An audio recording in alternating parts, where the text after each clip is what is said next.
This is a slide presentation of Oakland Global and the Oakland Bulk and Oversized Terminal.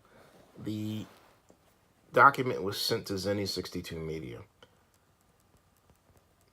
It presents these project statistics and in the process demonstrates just how long it has been around.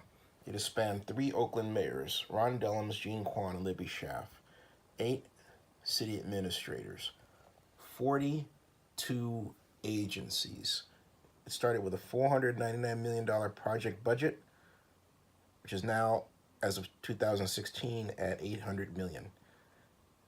It consists of 12,654 project documents and counting, 3,850 drawings and counting, 168 acres, East Gateway, West Gateway, Central Gateway, North Gateway AMS site. 1.2 million cubic yards of dirt has been moved. 1.15 million board feet of lumber has been salvaged.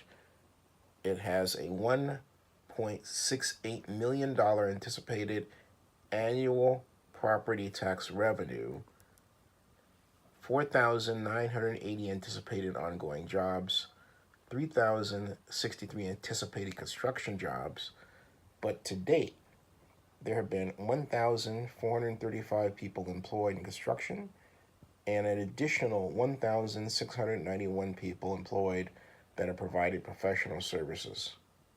Again, 3,126 people have been employed to date between 2011 and 2017.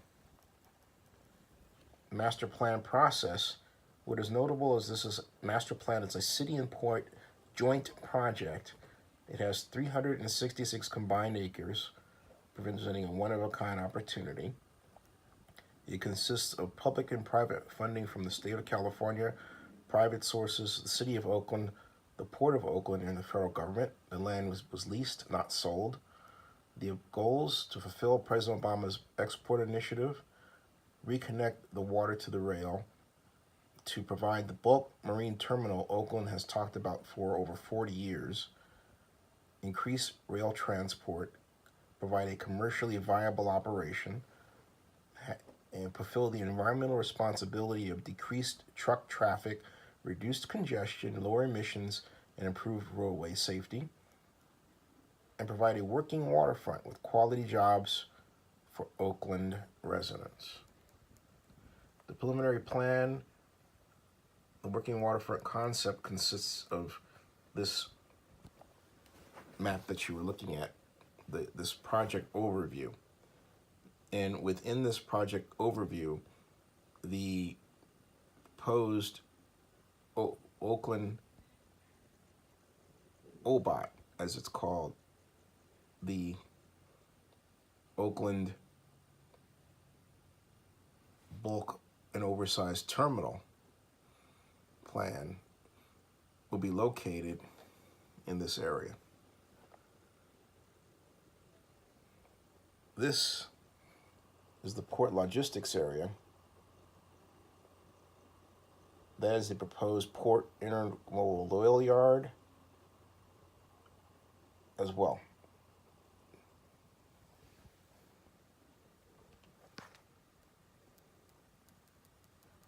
This is the project timeline and milestones. Note the dates. The project goes all the way back to January 14th of 2008, when the Quest for Qualifications was issued, which means the project was conceived of back then. CCIG, California Commercial Investments Prologis, responded with the concept that became Oakland Global and OBOT March 7th of 2008.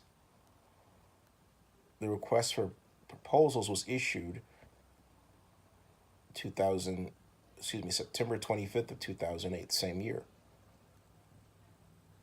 CCI Prologis responded January 22nd of 2009. In July 31st, 2009, CCIG Prologis was selected as the city master developer. They were granted an exclusive negotiating agreement January 22nd, 2010. So the seeds for this were planted way back in 2008, which basically runs counter to the city of Oakland's claim that this project was a veiled coal factory or coal facility. There was nothing veiled about it. I will show that via these slides as I continue. This is the project deal flow, as is noted here. This is the development elements, the total project, which add up to the total project cost, which was listed then as 499 million, now is about 800 million. As well as the city of Oakland's commitment, by the Tiger Grant, the Port of Oakland at 15.7 million. And of course, the other cost elements that are listed: the Braille Manufacturing Yard, city site prep, and so on. It says the TCIF grant program requires at least 1-to-1 matching of grant funds. This is the definition of bulk marine terminal, bulk cargo. And this is noted here because bulk cargo is called a commodity cargo that is transported unpackaged in large quantities. And it says that it refers to material, either liquid or granular particulate item, as a mass of relatively small solids, such as it says here, as I close in, petroleum, crude, oil, grain, coal, or gravel. The point is that the bulk marine terminal concept was known to the city of Oakland since 2008.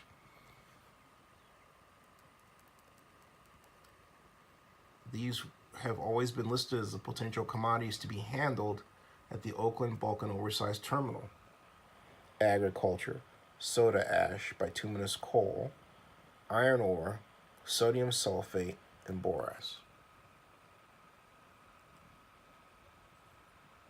Now, great pains are taken to note the difference between operations at the Port of Richmond and the Port of Stockton. Both are much older and outdated. The original terminal operator was Kinder Morgan, but Kinder Morgan wound up being rejected because the organization didn't want to follow the guidelines that CCIG had set out in Prologis, among them having, for example, covered rail cars and other environmental mitigation measures that they specifically wanted. Kinder Morgan didn't want to do it, so they were expelled. This is the Tioga report.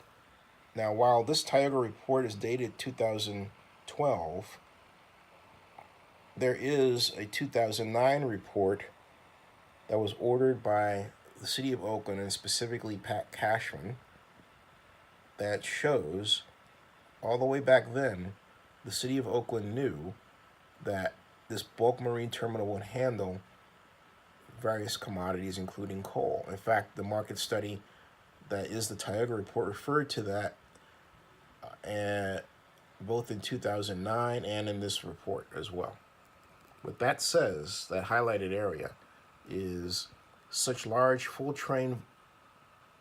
unit train volume movements tend to want and need dedicated facilities like a terminal, thereby negating the ability of the service provider to obtain better asset utilization across multiple customers, hence obtaining a firm commitment of patronage.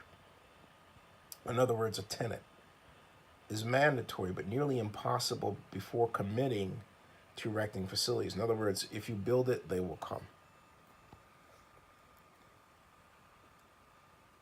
And this goes on to present other organizations in California, the Port of Long Beach, which handles everything from bulk petroleum products to containers full of electronics, furniture, clothing, food, and more. This is the Oakland Army Base Lodge Rail Yard study. And this has in its study, note the date 2013, and the suggested list of commodities, including iron ore, steel, lumber, rice, full metal, petroleum coke, and coal, as well as cement, clay, mining equipment. And note the date, 2013. This is the Port of Oakland. And in the Oakland Long Range Management Plan document, it said the proposed use of Parcel E as part of a new working waterfront and break bulk commodities terminal. The transition by the major U.S. ports to container terminal and mechanized operations has forced break bulk products, mainly commodities, lumber, coal, sulfur, to be transported via truck to vessel. The proposed Oakland Bulk and Oversized Terminal would link rail to vessel break bulk shipping operations. That was dated July 15, 2013. And not only that, it was also signed by one Betsy Lake, who is Assistant City Administrator now. So there's more. This is a long 62-slide presentation, but the major gist of this is that the city of Oakland was clearly well informed regarding the intent of this bulk terminal, this Oakland Bulk and Oversized Terminal, in spite of the fake news that's being put out via the response, the appeal to the lawsuit that was filed by CCIG against the city of Oakland. The city of Oakland knew this was to handle a number of different commodities, including iron ore and coal, and they knew that as far back as 2008.